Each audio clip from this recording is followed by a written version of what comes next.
sometimes. Okay,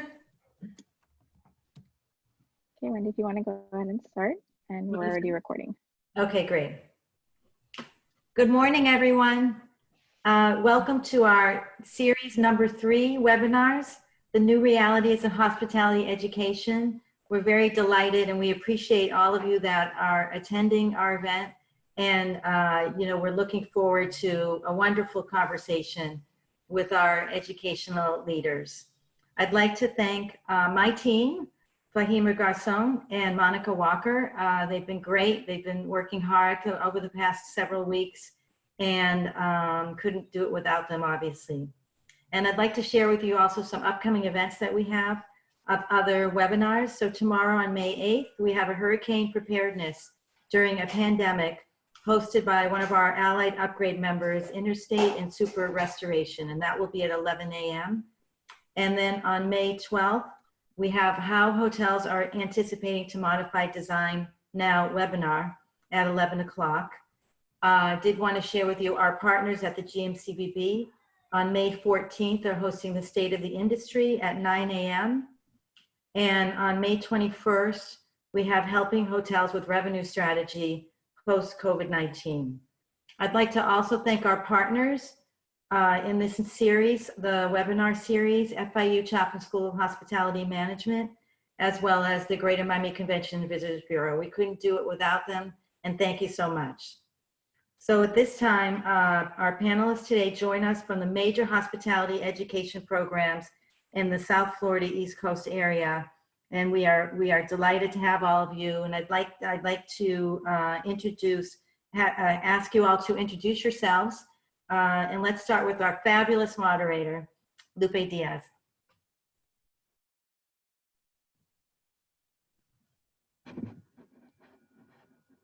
Wait, gotta unmute. Sorry.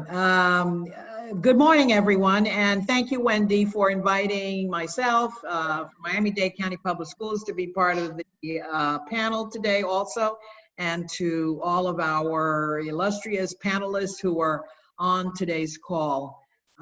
First of all, I'll share with you my role with Miami-Dade County Public Schools is to oversee all of our career and technical education programs, of which hospitality education is one of our large programs in the district. So thank you very much. And at this time, I'm going to turn it over to Gregory from FAU. Good morning, everybody. Thank you for inviting me to join you. Happy to be here. I'm an instructor at FAU's School of Hospitality and Tourism Management. I have to be careful what I say. My boss is on the line here with us all today. So Peter Ritchie, and anyway, it's just a privilege to be here. I come from a long history in the industry before I became anything to do with academia, and I'm just happy to partake in something like this. Thank you. Hey, I'm Peter Ritchie, also from FAU. It's an honor to be here. Greg is our faculty member assigned to Miami-Dade, but I have such passion for it. I lived there for many years and taught at FIU for a while, so it's great. Thank you for inviting me. I'm really happy to be here. Thank you, Peter. And go ahead, Michael. Good morning. I'm Michael Cheng. I'm the Dean for the Chaplain School of Hospitality and Tourism Management at Florida International University. And I'm glad to see so many FIU alumni on the panel. Great. David? Good morning, everyone. I'm David Edwards. I'm the chair of the College of Hospitality Management at Johnson & Wales on our North Miami campus. And thanks for the invitation, Wendy. And it's really an honor again to share with my illustrious colleagues on this panel. Thank you so much. Looking forward to the discussion. And last but not least, Shelley Fano from Miami-Dade College. Thank you, Dr. Diaz. How's everybody doing? Thank you so much for inviting me to be part of this wonderful panel. I remember the last time we did it, we were up on stage and we were able to hug and kiss each other. But to all of you, I'm Shelley Fano and I'm the chairperson college-wide at Miami-Dade College for Hospitality Management and the executive director of the Hospitality Institute. Nice to be here. Thank you, everyone. So let's go ahead and get started. The first question, we're going to hear from pretty much everyone on the panel this morning, and the reason why we're here today. But what exactly is it about this set of threats and disruptions that's different from anything that post-secondary hospitality education has ever faced? So we can start off with, I guess, Greg, and then everyone else just come on in after. Having trouble with my mute button. There we go. Thank you. I think there's one word that describes what's different about this, and that would be everything. I mean, everything about this experience is different. None of us have ever really in our lifetimes gone through it. We've been through 9/11, we've been through recessions, we've been through the changes in the tax laws, some of us back in the 80s that almost killed the industry. But there's nothing like this that I can recall or that anybody I know can recall. And it's all the unknowns. I mean, and I hate to bring this up as the very first thing is the money unknown. I mean, the impact, this has been like a bullseye hitting our industry. The impact on our industry and on the funding that the state and the coffers in the state get from our industry has just been enormous. So I think that, I think we don't know where this is going, and that's the most frightening part of it. It's a focused attack that's like right on our industry, and we're still in the game here. So I think that's about, again, everything is different. And I would agree too. I think there's just a lot of uncertainty, even today, even 7 weeks later into this whole stay-at-home order.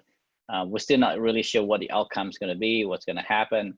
I mean, all the previous data, we couldn't even look at our last year's data on registration trends or enrollment trends and say, oh yeah, by this time we should have this and this should apply. None of that matters at this point. We kind of have to take it day by day and see what happens next. Yeah, I agree wholeheartedly. What's different to me is I always bring up the example on September 10th, I picked up my mom at the airport in Fort Lauderdale, my stepmom, and then after 9/11, I could never go to the gate and do that again. But like with 9/11, people were still renting cars, they were still going out to eat, they were still going to the theme parks, they were just staying away from New York and flying for a while. This is just every segment, every place. It's like nothing we've ever seen. And to piggyback on Greg, the financial implications are disastrous. And for our staff and our future staff that come out of our programs, it's very much an unknown. My take is it's going to be a good 3 years before any semblance of normalcy. That's just kind of my thoughts right now. But the good news, don't you think the good news is that hospitality is usually the one to fall and then we bounce back? Obviously the bounce is not going to be so high, but I heard the mayor advocating for staycations and for us to be open to new realities. And I think we'll be able to roll with the punches. Don't you all think? I would agree. I think hospitality in general, we're very resilient. We might be flat on our back today, but we're going to be the first ones to get up. And we're innovative and we'll just pivot really quick. I mean, you look at the restaurant industry and what they've done, pivoting right away to the markets inside the restaurants, deliveries and takeouts and pop-ups and now collaborations. I just think it's ingenious, So I think those kind of things will help our industry get back. There's always the public health angle that we need to be concerned about. Are we opening the floodgates too soon? But I think there's something that guidelines from the county and from the mayor and governor will help. Just to the question of what's so different about this, it's the unprecedented scope of it. Is that typically, as Peter alluded to, different events in the past have affected different segments and different markets.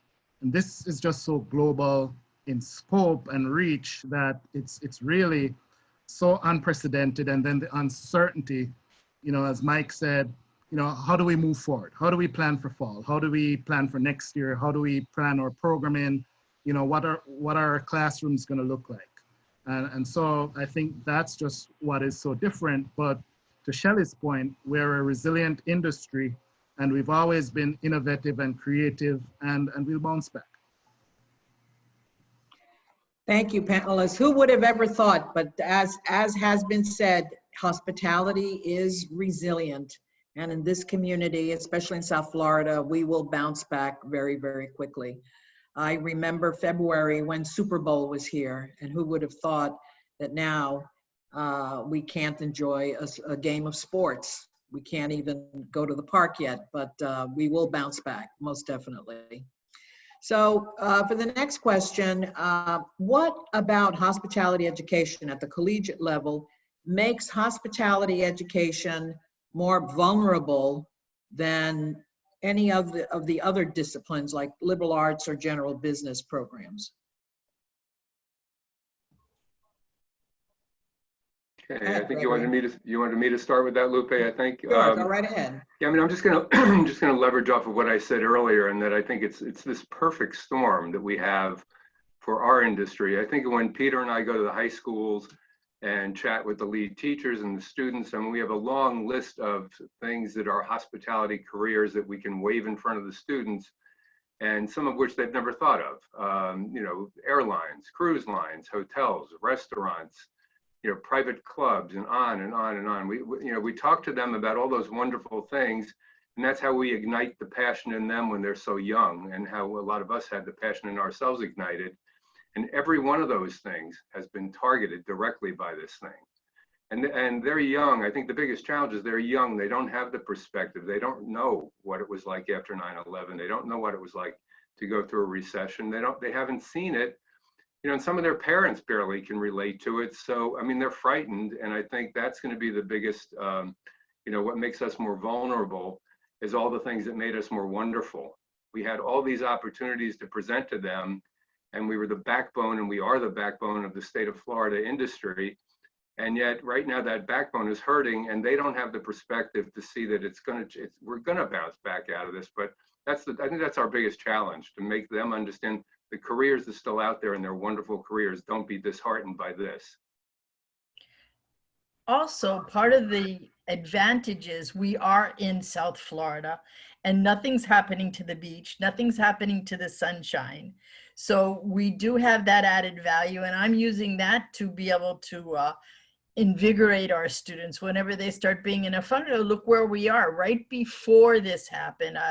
One of my close friends, Julie Grimes, said the world has discovered Miami. Well, we haven't gone away. We're still here. So we need to bring them back, and we will. I'd agree with that a lot because, you know, Lupe, to your question, we always have to battle parents and perceptions of the service industry. Always. That never goes away.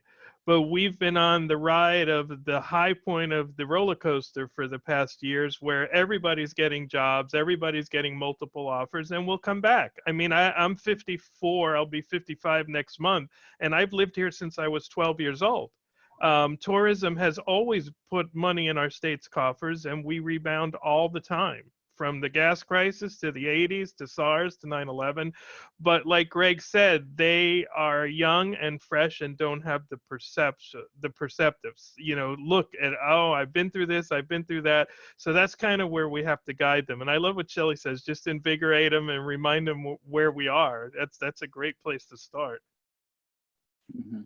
I would also add, you know, what we do in our curriculum, and I believe in a lot of hospitality programs too, is those skill sets are transferable. You know, so it might look really bad today for hospitality industry, but they could take the same skill set and apply that passion that we teach them in hospitality into a different career. I mean, it might be a little diversion for a little bit, and then they'll discover, hey, we're actually a lot more exciting and more dynamic, and the fun really is in hospitality, and they'll come back to us. Mm-hmm. Yeah, and one of the real challenges that we'll probably face in the short term, Lupe, is, you know, we're a very engaged industry in terms of student engagement and so on, and we're going to find ways and figure out ways. We've been doing it at Johnson & Wales this past spring term of engaging our students. So that's the challenge, is finding new ways of delivering curriculum to make it relevant and interesting. And, you know, we'll do that. And again, like everyone has been saying, we've always come up with creative ideas. New jobs will emerge from this. So the challenges will actually become the opportunities of tomorrow. David, it's funny you said delivering, because I have a student that's making over $1,200 a week delivering. Well, I can't think of any other industry, since we are in the people industry, that could do a better job of bouncing back, most definitely in hospitality. So for this next question, pretty much everyone can comment on the impact relative to your specific university. So for most of us on this panel, this isn't a new experience. We faced a variety of challenges in the past. We've had threats to close our schools in the last 40 or to 50 years. So let me ask this question. Will you lose students or gain students? And for those of you who have a significant number of international students, how is this affecting their ability to continue in your program? So at FIU, summer registration university-wide is actually 15% higher. And when the provost shared that with us, he said a lot of that is attributed to where we are located. You know, we're in a metropolitan area. And so you have students who may have left us to go study out of state or within the state someplace else, and they now return back to where their homes are, and they would choose to take a class with us. And this, to us, to me, it means that this is an opportunity for us to really show them how well designed our online programs are, and then keep them here, you know, once the fall semester begins. So we have not seen a decline university-wide for the summer. The fall is still too early for us to decide what the impact is. I would have to agree with what Dr. Cheng says. As far as our international students, we have many, and most of them are staying due to visa restrictions, because if they go, they may not be able to come back. And that's what we're sharing with them. And we're trying to be as hands-on with them as possible. Yeah, almost the same identical pattern at FAU. We're up for the summer. My take on it is that everybody's rushing to graduate, or they've come home during COVID and they want to stay with their families and extend it. Fall looks flat, or about 5 to 10% down, but it's too early. And most feedback is that we're waiting to see what the university does. Like, they're all on edge. Do I go back out of state? Do I go back to Tallahassee at FSU where I have my dorm? They just basically were permitted to go to other state universities to get their belongings. So they don't want to rush to go back if there's another wave and they have to take them back again. So it's kind of wait and see. But I love having them back in South Florida, because this way, when we reopen the 3 counties, we'll have people here ready to go. So I kind of like Michael's stance there as well. Maybe we can showcase and get them to stay down here once they're here. So for us, this came on so suddenly. We were just at the start of our spring term, and particularly our culinary programs were hardest hit in terms of the pivot. So we had to suspend those programs. We're looking to bring them back in July 6th, to finish up the spring term. And we were pleasantly surprised at the percentage of students that re-enrolled for this new spring term in the summer. Like most others, it's just too early for spring. But even so far, the registration pace has been pretty good given what we've been going through. So we're still optimistic that students, at least the returning students, will come back for sure. And then it's just wait and see with what the incoming class will be. Thank you all very much. The next question, I'm going to start off by just addressing a little bit Miami-Dade County Public Schools and what we've been doing. And this is Teacher Appreciation Week. And if we've learned anything, is that teachers, like Jimmy Fallon says, need to make $1 billion, that's for sure. But one of the greatest challenges that we face with this virus is the need to evacuate classrooms, close schools, move classes to an online or a remote learning platform.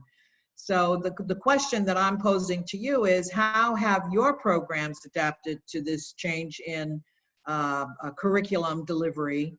And I know that we've got many experts here, and all of the colleges represented here have some form of blended education. For Miami-Dade County Public Schools, we actually shut down 345,000 kids are at home learning. Teachers have continued the delivery of instruction. We've had to do professional development for teachers in reference to what communication platforms to use, as well as in the various forms of curriculum, ranging from SPED students, from early learning on up to even our post-secondary technical colleges. But we've delivered, we've done that. We have a 93% attendance right now. Our interest is in where are those technology deserts in this community that we are trying to accommodate, but we've done a fairly decent job with that. Our biggest problem is ensuring that instruction and learning does not go in reverse, so to speak. So we have several contingency plans being developed. And my question again goes back to the colleges. How are you adapting to this range in technology, the different programs and how it's delivered? And I guess I'm going to pose a question first to FAU, because I myself took advantage of an online course, and I believe I had probably a little over 50,000, if not more, folks throughout the world who took this online course, and kudos to FAU for doing this. It was great instruction. Gregory, you were my teacher. Peter, you were my teacher. And it was wonderful having you. And I have to tell you that, Gregory, your lesson on the hospitality index really just gave me an opportunity now to fully understand a concept that was a little difficult for me to understand when I was taking some courses. I never went through a hospitality ed program officially, but taught hospitality education, and that was always a tough spot for me. And so thank you very much. Pleasure. So Peter, direct the program. Congratulations to you, all the experts that you brought online. It was wonderful. So Thank you. kudos And, to thank you, FAU. thank you. It's been a heck of a journey. Let's put it that way. You know, right when this started to hit, I was home in the house, and the biggest layoff I ever did was 1,800 people in a day. But I've laid off thousands in my career because, you know, I didn't do my doctorate until I was older. So I'm an industry guy by background. And we had to shut down our Holiday Inn that had 800 rooms and a Fridays and a Pizza Hut and all to renovate it. It wasn't a bad thing. We completely shut it down, but we only paid the staff for 30 days. And most of them went home, and the comments they got at home was, I should have been an accountant. I should have been a pharmacist, the usual stuff we hear in hospitality. So that sunk in my head with COVID really hard. And I decided we needed to do something just to keep people engaged. I wanted to just do a taste of content, but keep them 2 hours a day thinking hospitality instead of the news. And it seemed to keep people like you, Lupe, engaged a little bit and gave them some good content. I think Greg's lesson is too hard. I don't like the numbers, but that's just me.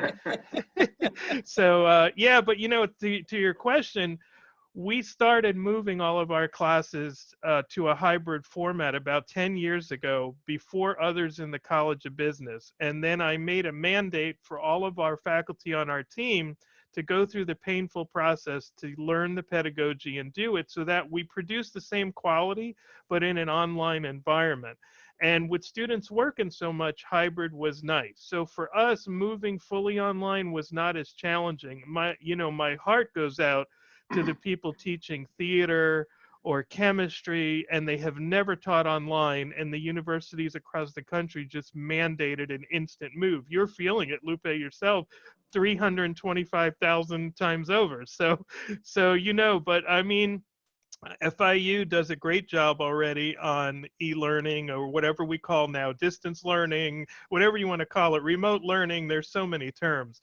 But the negative perception from 20 years ago about distance learning has gone away for the most part because of schools across the country doing more learning management systems of high quality and all that stuff. So for us, it wasn't as traumatic. Greg might disagree, but it wasn't that traumatic. Am I allowed to disagree, Peter? If I can just add just a couple of things. No, I think Peter's absolutely right. I mean, and I think I used the same comment when we were live at the Marquee. What was it, only 4 months ago? I can't believe that. But you're talking to a guy here who learned front office machine accounting on an NCR 4200 when it was new. And for me, when Peter said, you've got to take these classes blended, you have to take them partly online. It was like I went kicking and screaming into the training that we had to do. And all I can say is, like a lot of things in your life, it's the best thing I did as far as my career, I think, because I'm comfortable now. And there's most of the faculty I think are younger than me, but some of them aren't, and some of them are more resistant. And I think that's the challenge. I mean, we have no place else to go, guys. It's this way or there's a wall in front of us. So, and again, I don't want to make Peter's head too big today, but thank you, boss, for that, because I think all of us owe him the fact that he really pushed us. The online learning thing is so different than it was in the old days. I remember at FIU, and I taught as an adjunct, the feasibility studies class, Rocco gave me a stack of CDs, and those CDs were mailed out to all the participants. And I think, Shelley, you were one of my students, one of those. Yes, I was. Yes, I was. I mean, we'd mail them CDs, and they'd watch my bobbing head on the screen. Good God, so it's anyway, I think that it's been a tough transition, but I think we all have to go there. So thank you. At Miami-Dade College, we have a virtual college called, they've changed the name to MDC Online. So what we did was, I would say about 4 semesters ago, we made sure that everybody was certified to teach blended. In other words, part face-to-face, part online. And it's been very successful. Now on my non-credit side, we hadn't done that. So we hurried, and all of my staff, and some of them are here attending. Thank you guys, what teamwork. They did a great job. And so the work readiness program that we do for the underrepresented populations in the county, we work with Career Source. They are now giving the classes. For example, we're continuing our chef apprentice at Camilla's house, distance learning. Now, as far as the culinary program, our chef director over there was very innovative. What he did, he went ahead and ordered packages of food and ingredients delivered to the student's house, and they would do that virtually. So they would be like we're doing right now, they would do their recipe and make a presentation, and it was all done online, and they were graded on that. So we considered that extremely innovative, and we kind of copied it from him with our non-credit program, and it's been extremely successful. So we're continuing in the blended fashion without the face-to-face. So hospitality covers a range of business platforms and disciplines. What changes do you see happening in the hospitality curriculum, and which of those does your college focus on?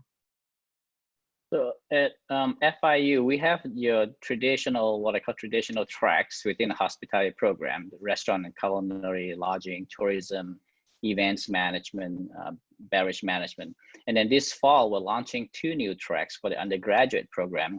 One is entertainment management, which ties in nicely with event management. And then the other one is spirits management. We believe we're probably the only ones in the country doing a spirits management track. I've always believed that the information is really relevant when the need is present. So, if you, in academia, it takes us just sometimes way too long to get a new course out there. So what we did about 2 years ago was created a process to get information that's relevant out a lot faster. So we created what we call POTS, Programming on Demand. And over the last 2 years now, we've offered a variety of different information in there, different courses in there, from supply chain management to hospitality, leadership, back of the house tours, magic bands marketing, tourism for marginalized travelers, certifications through CHIA, ecotourism. So there really is a lot more emphasis today on micro learning. So instead of your traditional 3 credit-hour courses, we're focusing more on little edible chunks so they can apply, learn, and keep on going. It creates this lifelong learning pattern eventually. And we're gonna be adding more badges through micro learning and micro credentialing as well. And then what I'm seeing today as a result of this COVID-19 pandemic is there's more emphasis on entrepreneurship. So, you know, a lot of the smaller restaurants are the hardest hit, but they're also the ones who can pivot the fastest and come up with new menu items, new delivery methods. So I think focus more on entrepreneurship is going to be important. The other thing we've noticed too is a growing emphasis more on sustainability. So we think that, you know, with the oceans clearing now, the seas and the skies are clearing, there'd be more interest in a global sustainable tourism curriculum. Thank you, Michael. So in hospitality education, we know that some courses are more suited for classroom delivery and more so than other forms, other classes. So how has your school responded to the delivery of those classes that are more hands-on, experiential? And I guess, Shelley, you addressed this in the culinary area. You might want to tackle that, and then we'll hear from Johnson and Wales. Well, we have an advantage at our school that we have something called Magic, which is the animation studio. So we've been working with them to do augmented reality within some of our classes. We do something called CBE, which is competency-based education, where it's totally online, virtual, and we've worked with them to do the virtual reality. So the students put on the glasses and they are working like they're making a bed, so to speak. So that's one of the things that we've done, and it has come in handy now, especially with this not being in brick and mortar classrooms. Thank you, Shelley. David? For us, on the hospitality side, our transition was pretty seamless. We were fortunate to have been on the trimester system, so we were 1 week into the term. So planning into the spring term, the university leadership was actually, had the foresight to, ask faculty to prepare for a transition in the spring term, which we did, and that helped us a lot. On the academic side, our biggest challenge was probably with the students because, it's a different student population who's taking on-the-ground classes than online. So for most students, taking 4 classes online all of a sudden was a little bit challenging, but again, it's the people. We're in the hospitality industry. So with faculty and staff support, we were able to work with the students to, change schedules, to make due dates and so on more flexible, to help them acclimatize to the new hybrid or online or virtual delivery model. Our bigger challenge was with in the College of Culinary Arts, where like I said before, we had to actually suspend the labs that were in progress, but we've used the weeks that we've been down to plan for new delivery models in the fall, and just coming back in summer to complete this spring, obviously with social distancing and so on, some of those guidelines that will be a factor that the chefs have been doing, really working overtime in planning new delivery models and so on. And we're ready to go, ready to welcome the students back. So it will be pretty seamless. Thank you very much, David and Shelley. So with COVID-19, what new opportunities has this brought on to us that we will now need to offer in hospitality education? And how are your programs identifying and responding to satisfying those opportunities? Well, Peter? I think what Michael said is the way to go. You've got to be able to put things in micro format, faster format. Academia is not the place for that. Everything is slow. We have committees to get approval. We have syllabus approval.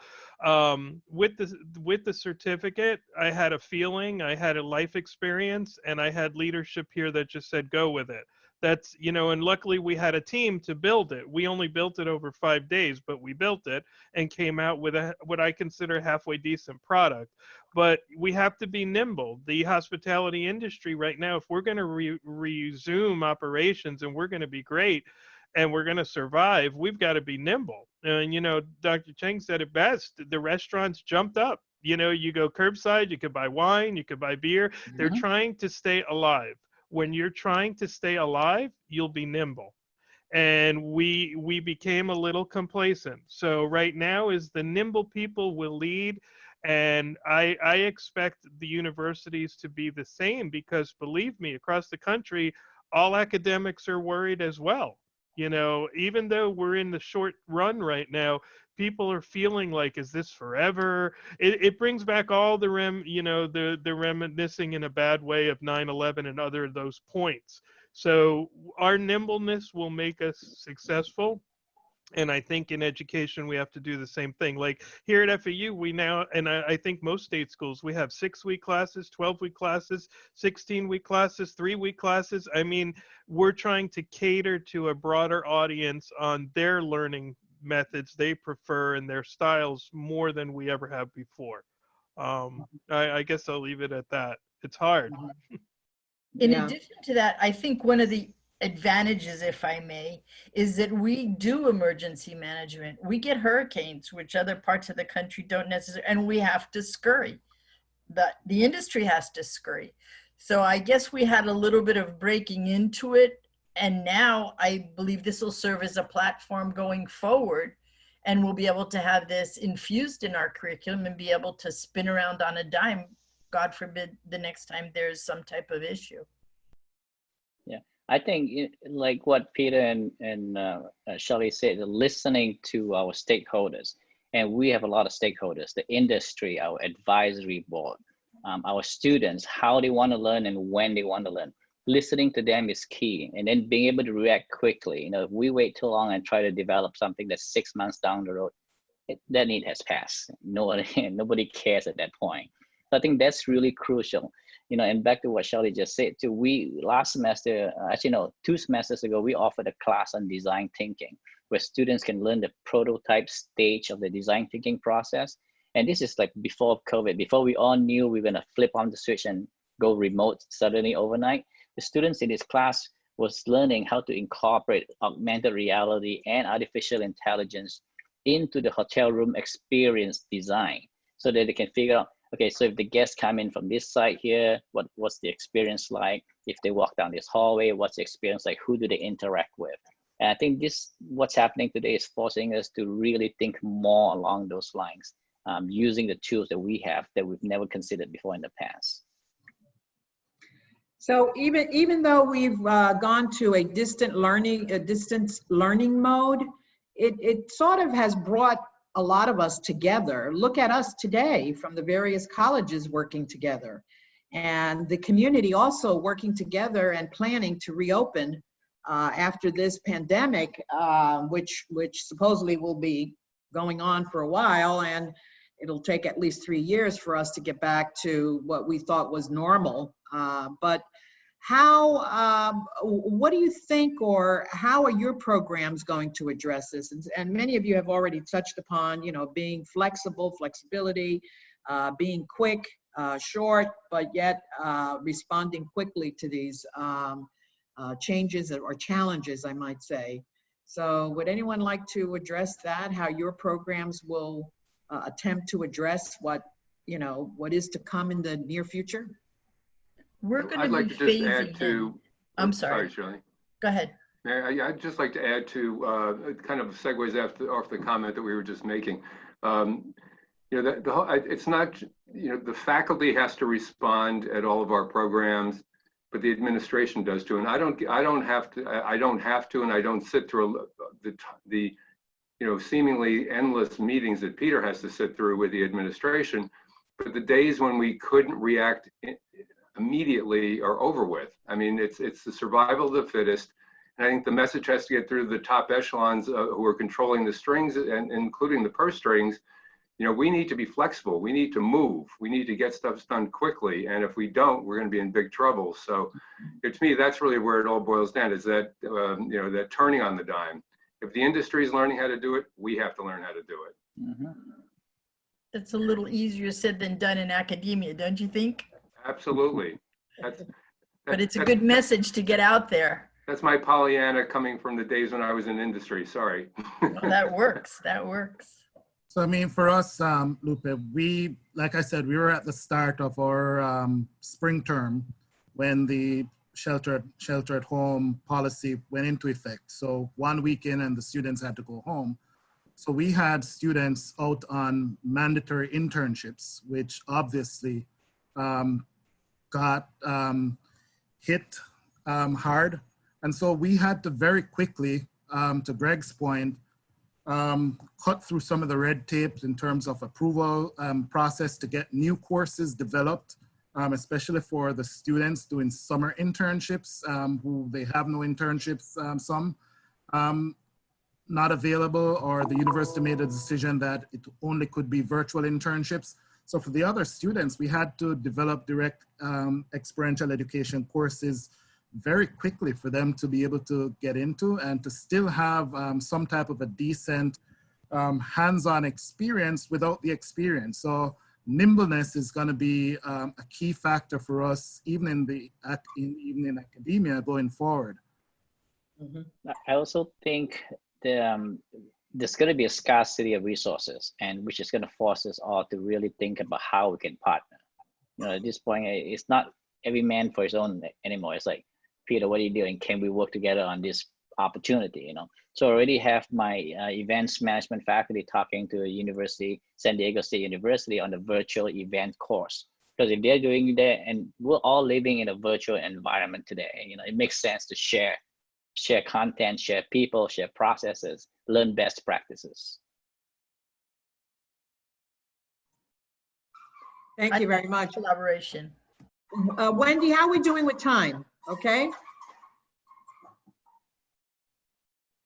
Wendy, you're on mute. Yeah. Yeah. We're good. We still have time. It's 11:45. I do have a couple of questions, but I mean, if you have anything else you want to discuss, there's time for that too. Yeah, I just wanted to ask everyone, since we may have quite a few college students on the online listening to the presentations today, what advice would you give to someone coming up in the hospitality industry in reference to be resilient, but what also based on these challenges to become successful in this area? If you were to be asked advice to give to a up-and-coming person in hospitality, or someone who's well seasoned in the industry. You know, if I could start with that one, if you look at the number of international arrivals for the past 70 years, 9/11, SARS, 2008, they were dips, but we always bounce back. So education doesn't go away. And we're coming off a time where people were getting multiple job offers, even if they really weren't truly the best candidates, because the industry was so in need of talent, period. I think the degree in lifelong education will continue to separate you, and that you should focus on learning what is current, relevant, and what's going to make you the best applicant. Don't be afraid just because we're in a downturn or we're in a temporary stage. Pursue your degrees, pursue your graduate degrees, do your certifications. None of that is going to stop, ever. And, you know, I'm sure some of the people in the audience are going to wonder if we're going to debut new sanitation classes or changes. We've always been about cleanliness and sanitation in our business. That's something every guest desires, cleanliness from, you know, that's their first thing. Friendliness and cleanliness are, you know, next to godliness is the old saying. So we may hear one brand touting this procedure, another brand touting that, one air carrier doing this. We're going to teach best practices. We're not going to suddenly go with the trend. We got to stay current to what's the core basis of our industry, taking care of the guests the best way. So I would say, if you're watching, pursue your degree. Do not stop. Just make yourself the best applicant you can be. Just to add on that, Mike had mentioned something earlier in the conversation about skill sets. The skill sets that we teach in hospitality are so vast and so applicable across so many different areas. And the one piece of advice to your question, Lupe, is to take this opportunity to learn new things. So you might have to take a detour in terms of how your career progresses, but that's okay. It's gonna make you a better rounded professional I use my own background as an example in the hotel business, where I was in public relations, in sales, in front office, in operations. And so this will be the time where you'll have to sometimes learn to function in different areas until things stabilize. I'd like to add to that. I think it's just diversify, get as much, you know, don't focus so much on one particular area that is the love of your career, that you don't see all the other opportunities out there. Diversify, get the background, look at all the aspects, because it helps you keep the perspective you need in a time like this. And I believe that virtual travel is just not the same as real travel. And neither is eating at home. The eating experience in restaurants is just unique, and happy hours will come back. You know, so we're gonna get back to it. I'm not sure when, but that kind of stuff that is gonna be back. I'm optimistic. Wendy, you serving cocktails after this? Yeah, Yes. I think cocktails are already happening. The interesting thing is, I did a Zoom with my cousins that there's some of the cousins I haven't seen in years. It was really interesting. I do have some questions that I believe are from students that I would like to, I have 3 questions, and I'll just slowly read each of them so you can kind of think about which one you want to answer. With a bachelor degree in hospitality management, if one wants to continue his or her studies, what will you suggest can be the next move, please? I think you've all kind of touched on different areas of that. What do you think about the new practices for quality assurance of the programs, especially on remote teaching? And are there any programs or parts of your LMS that you have found particularly helpful?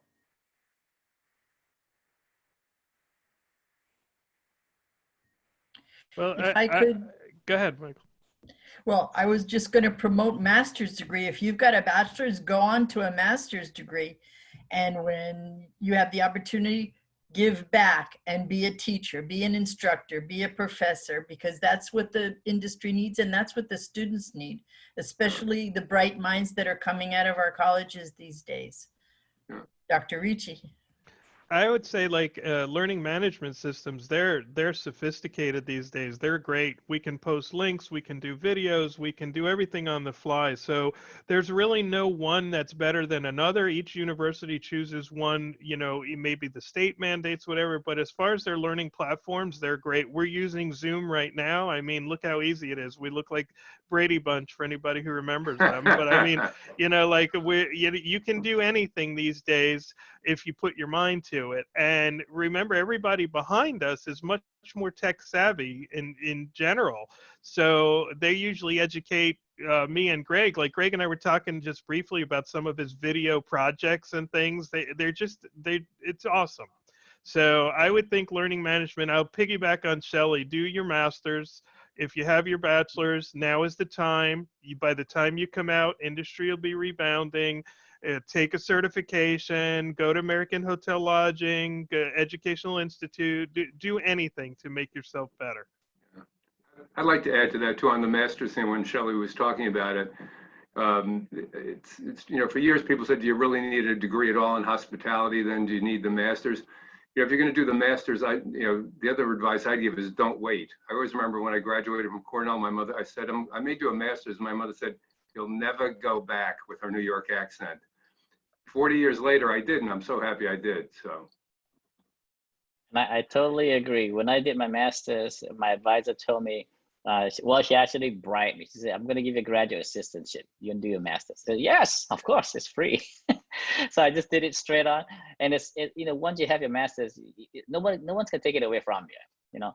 And then I never dreamt that I would actually be in higher education, much less having a PhD either. So there's a gap of like 13 years before I went back and got my PhD. But I was happy to have my master's that taught me my research skills that I could apply into my PhD. So the education is worth investing in. And just to add that, you know, there's people say you need graduate studies in another discipline to broaden your portfolio or whatever it is. I can't think of another discipline than hospitality that is as broad as ours. So just want to put that myth out there that there's so many different businesses housed within hospitality and tourism that this is one of the greatest disciplines to take a graduate degree in. Yeah, I have to add on that, David. You're so right, because we have graduates at Target, at Walgreens, and Bank of America. They use service skills. That's what we teach, is service. And we live in a service world. So you can't go wrong just studying service.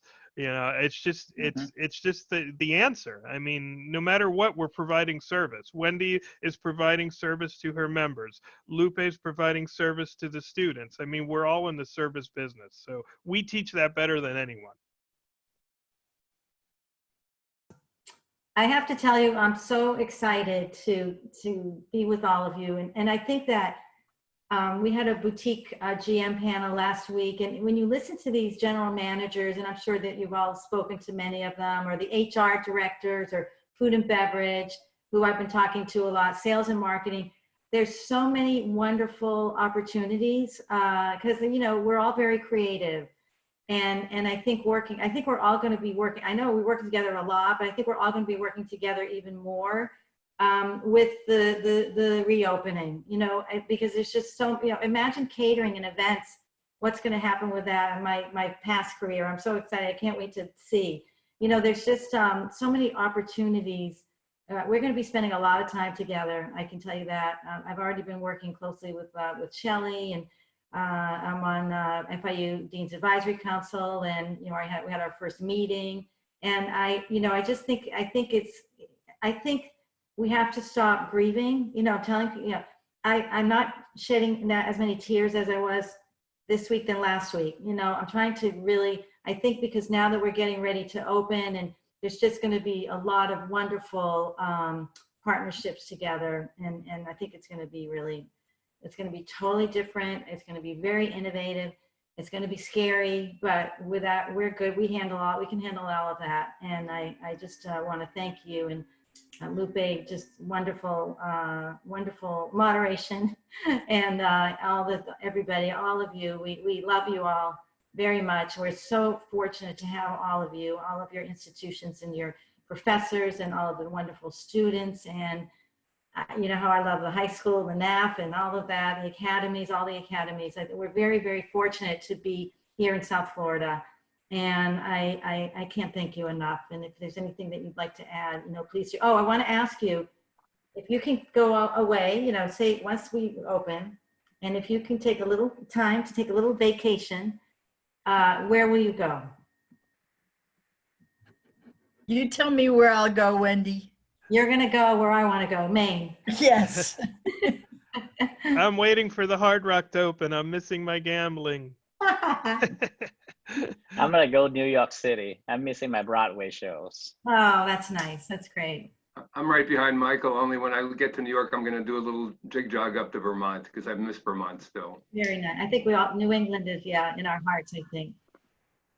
New England for me, New York on up. Great. What about you, David? For me, probably Jamaica. Oh, nice. Yeah, I also want to go to the Bahamas, where my husband's from. We went back to Nassau. I know where you want to stay.